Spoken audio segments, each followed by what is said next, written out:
And we're back with some more Hamilton Tigers franchise mode in FHM 11. And in the last one, we went up to the draft after making a couple of trades that involved Noah Florent, who did not want to re-sign. We swapped him to LA for a first-round pick, which ended up being in the top 3. We also traded Helenius and Yagi to the Ottawa Senators in exchange for 2 first-round picks, one for this year, one for next year. And we actually traded one of those first-round picks already to the Winnipeg Jets, along with Bowerman, the rights to Averchenko, another first-round pick, which I believe was our first-round pick for this year, and a second in exchange for Brody Antinani, who is a really good up-and-down winger. He's got that 20 up-and-down winger rating. And with the upcoming contract of Viggo Bjork, who is due for a raise, he wants 12.8 for 6 years and a no movement clause. So we're going to offer him that right now, actually.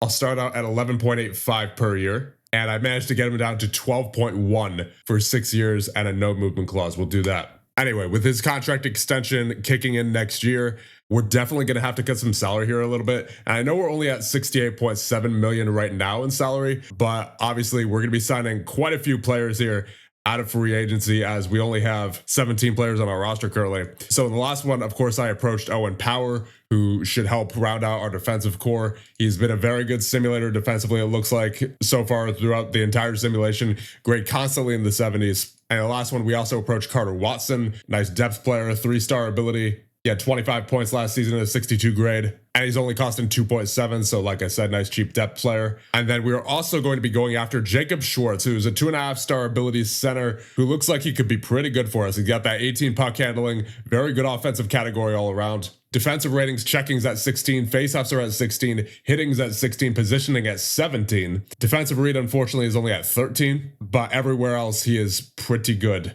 He had 25 points last year in 45 games played for San Jose and a 64 grade, 98 hits, a 54% on faceoffs, and he's only costing us $3 million. Then we're also going to be going after Stian Solberg. I was looking at him in the last one. He's a 3-star ability defensive defenseman, it looks like, based off his ratings here. He's got 15 checking rating, and then everything else, besides faceoffs, obviously, which he doesn't need, is pretty high up there, 16, 17, 18. Some good ratings there as a defenseman. And even his offensive category is pretty good. Puck handling at 17, passing at 17. And then look at his career stats. Last year with Nashville, he had 40 points and a 69 grade, and his grade is constantly, once again, in the 70s. So I'm hoping that he will be a nice, solid veteran presence for us on the back end. And then we're also going to be going after Simon Fournier, who's a 2.5-star ability winger, good positioning at 16, decent offensive category, determinations at 16, and he did not play in the NHL last season. He played for the Chicago Wolves of the AHL. However, he only wants 1.35, so a nice cheap depth signing. And then we have the matter of the draft and the 3rd overall pick that we got from LA. I was saying in the last one that I wanted to trade it. However, I was looking around for possible trades that we could do, and nothing really stood out to me, at least not in the sense of being affordable. And I was looking at Ryan Lynn, who's on the trade block for Houston. However, I don't think we're going to go through that trade because it was a little too much. We had to offer 2 first-round picks, one of them being for next year, and I didn't really want to do that. And if we go back to the draft list here, there are, believe it or not, 2 players that I have my eye on here that we could potentially take with the 3rd overall pick. Pat Newson, who is a 1.5-star ability, 2.5-star potential, according to the team scouting. But according to consensus, he is a 4.5-star. And he's got some pretty good ratings in there already. 17 passing, 16 puck handling, mental categories decent. Defensive ratings and physical ratings are already pretty good.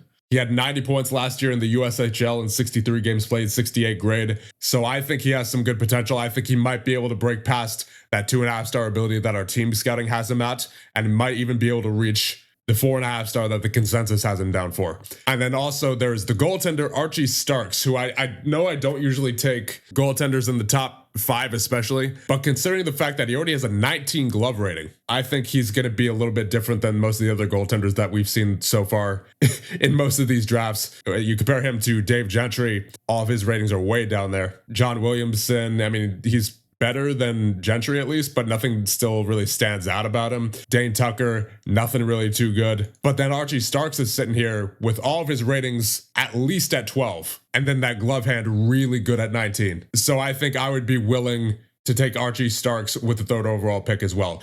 And if these two somehow, some way go 1 and 2, then I think we may just have to flip the pick, but I would say the chances of that happening are pretty low. So I think we're going to be taking either Newson or Starks. I think I would prefer Newson first. just considering the fact that he's a skater, he's a little bit more of a safe bet. But I do like Starks as well. But there's actually one more thing that we're gonna have to do before we start this draft here, and that is make a couple of trades actually. The first one is actually going to be with Houston, but it's not going to be for Ryan Lynn. It's going to be for another player on their trade block, Sviatoslav Shacharikovic. We're gonna have to come up with a nickname for this guy for sure. There's no way I'm pronouncing that every single time. Making a salary of 1.4 for the next year. Some pretty good defensive ratings in there. It looks like he's going to be a solid defensive defenseman, but he would be an even better two-way defenseman. 18 two-way defenseman rating with that passing, puck handling, offensive read, positioning, stick checking, defensive read all up there. So I think we need to get him on this trade. We're also going to retain 45% of his salary because we need every little bit of cap space that we can get here. And going back the other way will be Owen Hayden, the rights to Linus Nielsen, and Columbus's 4th round pick. Now we take a look at Hayden. He's a 2-star ability, 28 years of age, 6'7", so he's a big guy, but he unfortunately does not have too many good role ratings. He's got a 14 stay-at-home defenseman, but overall he's kind of just not where I would like him to be. So we will be sending him to Houston in this deal along with the rights to Linus Nielsen. Already 23 years of age, has not really simmed the way I'd hoped he would. Only 64 hits in 72 games played. And while that's not bad, he has, like I said, not reached the level I was hoping he would. He only had 15 points in 72 games played last year, only a 57 grade, and I didn't plan on re-signing him, so we'll be sending him this way in this deal, along with Columbus's 4th for this year. So we'll offer trade, finalize, there it is. And now the next trade that we're going to make is going to be with Washington. We are going to be sending them our 2nd for this year, the rights to Derek Benefield, who I don't plan on re-signing. Last season, he had 53 games played, 7 points, 54 grade. Not too impressive at 25 years of age. And who is also going to be going the other way is Artem Levshinov. That's right.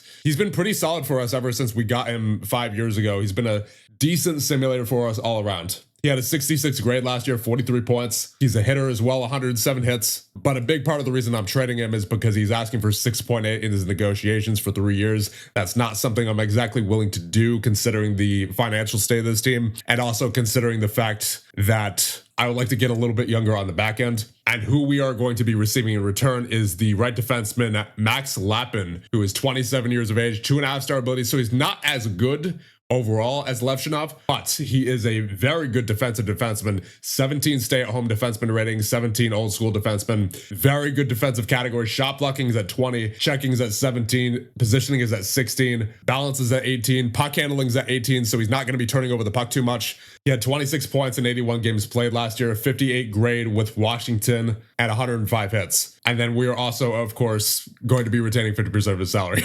So is he a pretty player? No, not by any means. But I think he will, at the very least for the next 2 years, help with the stability on our back end. Because when you compare him to Levshinov, Levshinov is more of an offensive guy. I mean, he does have that 15 two-way defenseman rating, but most of his defensive ratings, besides positioning, are average, right? And when you compare that to Lappin, Lappin's much better defensively overall than Levshinov is. And I would like for our defensive core to be a bit more defensive-minded. So that's why we are doing this trade, which involves Levshinov, the rights to Derek Benefield, and a 2nd-round pick for this year's draft in exchange for Max Lappin at 50% of his salary retained. They need some salary back in return. Okay, then I think we'll have them retain. We'll just see what 45% does. 30, 25. All right, that works. So the final deal is Levshinov, the rights to Derek Benefield, and a 2nd-round pick for this year's draft in exchange for Max Lappin at 25% of his salary retained. Finalized trade. There it is. And now with all that being done, we can finally get to the draft.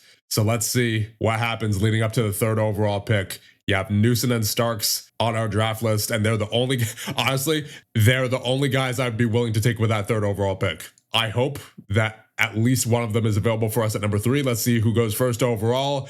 Pat Newson. Okay.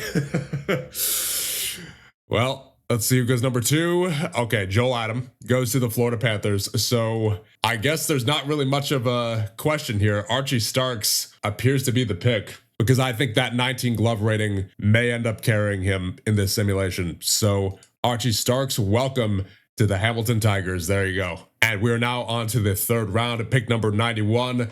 There are only 1.5-star potentials left, so let's just have the computer finish the draft. All right, there you go. The draft is over. So hopefully Mr. Starks will be able to grow over the next few years and we'll be able to see him in a Hamilton Tigers uniform before long. And now I suppose we will simulate ahead and see if we got all of our free agent signings. Oh, wow. Okay, so we got Watson, we got Power, we got Solberg, we got Schwartz, Bjork resigns, and we're still waiting on Fournier. And there you go, Simon Fournier has signed as well. So we got all of our desired free agents. We're at 22 players on the roster now.